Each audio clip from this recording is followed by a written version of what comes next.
Welcome back to Wise Heart's Garden, where we plant seeds to grow you. Um, yeah, welcome back. I've been thinking a lot about so many things, and today I was like, people often ask me, what is healing? I use that word a lot. What does that mean to me? And so I just thought that would be a, excuse me, that would be a great place to start. So, what healing means to me and how I arrived at this place. I had a teacher a long time ago that expressed healing is when, um, trying to remember exactly how he said it, when deep connection is made that shifts your perspective. Deep connection that shifts your perspective. And that has stayed with me because often when there has been deep connection and my perspective has shifted, I definitely feel like healing has occurred. So that comes from my teacher at NIAZI. Carl was the founder of the NIAZI in Western North Carolina. And so, yeah, that's something that I carried away from that experience. And the reason that relates to now is because it provides like me looking back at all the times my perspective has been shifted from so many different teachers. I believe we're all each other's teachers. So it doesn't have to be in a formal setting that healing occurs. And healing for me didn't start with one moment. It didn't start with just one thing that happens. I'm often able to go back and say, well, I remember this certain thing happened. I remember the first time I felt anxiety. But for me, healing starts with awareness and a desire to have a different outcome. And so, with me looking back and looking at patterns and having the ability and the awareness to recognize patterns has been very helpful. And what I realized is that these patterns came from beliefs. And at this age, I'm going to say the beliefs weren't mine, but I took others' beliefs and internalized those. And so patterns were formed very early. And I think it's like that for everybody. I grew up in an environment where children were often expected to be seen and not heard, and curiosity wasn't always welcome. And this is not to blame anybody, because I understand now, haven't always, but I understand now everybody was doing the best that they could with the resources and the capacity they had at the time. And so I'm not blaming anyone. I'm grateful for all of my life's experiences because they got me to where I am now. But as a child, I was very aware of adults' emotions. I could pick up on them. I could pick up on tension, in the house, in the room, shifts in energy. And like, even when nothing was being said. And I think, if people think about it, we're all like that. You can walk into a room and you can tell if the people in the room are in a good place, if there's tension in the air, if there was just an argument, if there's overwhelming love, you can feel that. And so now I can see how I was very aware. So my belief is that we come here wired that way, um, probably as a survival instinct for us all. And then somewhere along the way, for me, I can only speak for me, but in order to be accepted, to feel loved, then I did the things that were asked of me. I showed up in the ways, if it was to be quiet, to sit over there and be quiet, that's what I did. And I just internalized that to the point that I was always hiding in plain sight. And so, um, something else I noticed, in looking back is that adults would sometimes ask me adult questions, things that really I should not have been involved in. And my default was the truth until telling the truth didn't feel safe anymore because I was met with punishment for telling the truth and the consequences of adults not being able to handle me telling the truth. So, um, over time, yeah, I internalized a lot of messages and beliefs about myself and about the world, messages about staying quiet, staying small, going along, not disrupting, not causing any kind of confusion by telling the truth. And so I carried those beliefs for many years. And I didn't realize like how deeply that was affecting me, affecting my body, um, and how it was shaping my choices because that's huge. And so what I understand now is that healing is not about blaming the past. I am not a victim. I don't see myself as one any longer. At some point I did. And for me, healing is about becoming aware so that we can make different choices. And so, yeah, I just wanted to share my own experience. Wanting something different is healing. Yeah, desiring something else. Being willing to look at patterns honestly is healing. Questioning old beliefs that never truly belonged to me and choosing what I actually believe, that's healing too. And so that's the place that I'm in. Tried many, many things. We'll continue to try things to see, and we'll share those. Just like currently, I am looking at German new medicine, and I talked about that in my last video. And so a pattern that had come up for me was not speaking, not sharing, withdrawing. And what's interesting about that for me is that I have like one diagnosis that's related to skin in German new medicine that has to do with a separation conflict. And in the last meeting of our study group, while I was thinking separation conflict was just around um, like being separate from someone that you want to be close to, I found out that it also be that you want to separate yourself from someone. And so the reason that stood out to me is because with one of the diagnoses, I didn't get it until I was in a place that I had made a decision to care for my ex after they were in an accident. And sometime later, I started having all types of symptoms. I started having anxiety, sensations. I started losing hair, and then subsequently saw a dermatologist for about a year, received all types of diagnoses. And then finally I said, is there no way that we can, find out something more? Is there any test? Is there something else we could do? And ended up having a biopsy of my scalp because my hair was coming out. And at that point, I think it was a little over a year later, but when we did that test, and then I was told that I had markers that showed up.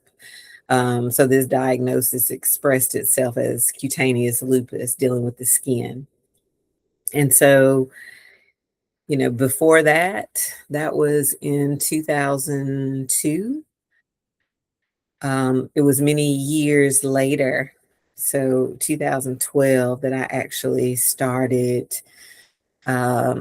delving more into different modalities. 2002, I started doing research on the different forms of lupus and different ways of healing. I remember the first book I got was by a local physician called Inflammation Nation, and I was just reading everything I could about inflammation in the body and ways to heal that. And so, um, yes, the biggest turning point or place that was like a catalyst for me to begin the work of healing began with my body, and began with the experience of anxiety, the diagnosis of anxiety, the diagnosis of high blood pressure, the diagnosis of cutaneous lupus, and then I've been told all kinds of things from doctors about basically what they told me I was going to experience because of what runs in my family. And then, I found out about epigenetics. And so I no longer believe that. Um, and so that's a whole nother thing. But yeah, I just wanted to share that what stands out to me is that in my experiences, where I went along with things that I didn't want to go along with, my body was communicating with me. One of those times was I went to a funeral for a coworker that had been killed in the line of duty. I retired from law enforcement after 22 years. And then another was a situation where I was asked to go and do something I really didn't want to do because I had something that I needed to be doing. But because I had this conditioning and I wanted everybody to be happy, I went along. And in both those instances, felt what was described or diagnosed as anxiety, or I know a therapist called it something else. It wasn't, she said it wasn't panic attacks, but yeah, that she classified it more as anxiety showing up. And so at that time, I didn't understand that my body was communicating to me. I didn't understand what was happening. I just know I was scared, and I was scared of my body that I'm living in. And so I was very disconnected from my body at that time. And that's the conditioning that I had. That's the way I grew up. And my body was clearly speaking. And instead of shutting down my curiosity, I opened myself to it and just started researching everything that I could, and was immediately met with all kinds of different perspectives. And so I think that's when the healing began. And so my exploration continues. I started out working with affirmations and doing mirror work, getting in the mirror. I remember the first time I told myself that I loved myself, and I had the snot, the ugly cry with the snot everywhere because I didn't believe what I was saying to myself. It felt very foreign. And I just firmly believe you can't bullshit yourself.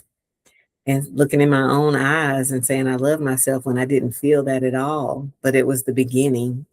And so those were like teachings from Louise Hay and Robert Holden about mirror work. And what all of those practices had in common was that they invited me to come back to myself, not to continue, down a path with a particular guru or a teacher, but that I could come back to myself. And I love things like that where I am empowered to do my own work. And so the invitation was come back to my thoughts, to my beliefs, to my body, my emotions, my choices. And over time, I started realizing something, that my choices matter. And so the way that I think matters, so important.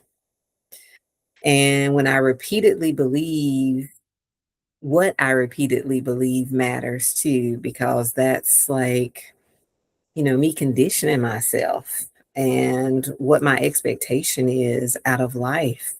And so if I'm constantly going back to negative thoughts and beliefs, then I believe that's what I'm going to manifest in my life. If I'm constantly thinking about being sick, then I'm going to be manifesting sickness. And so all of those things I have been working on.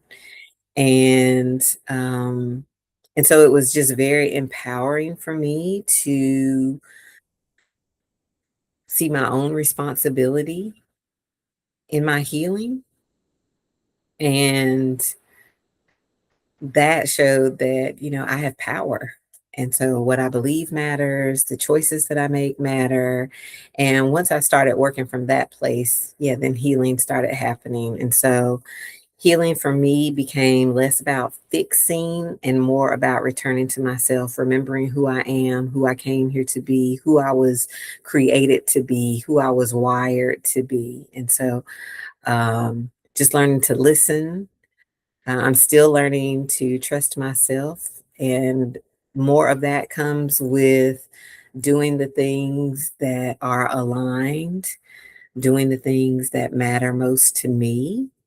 And when I go against that or betray myself, like I did when I went to the coworker's funeral that I didn't want to go to, or went to that second event and started feeling that anxiety, now I just tune into, is this something I really want to participate in? Is this something I really want to go do?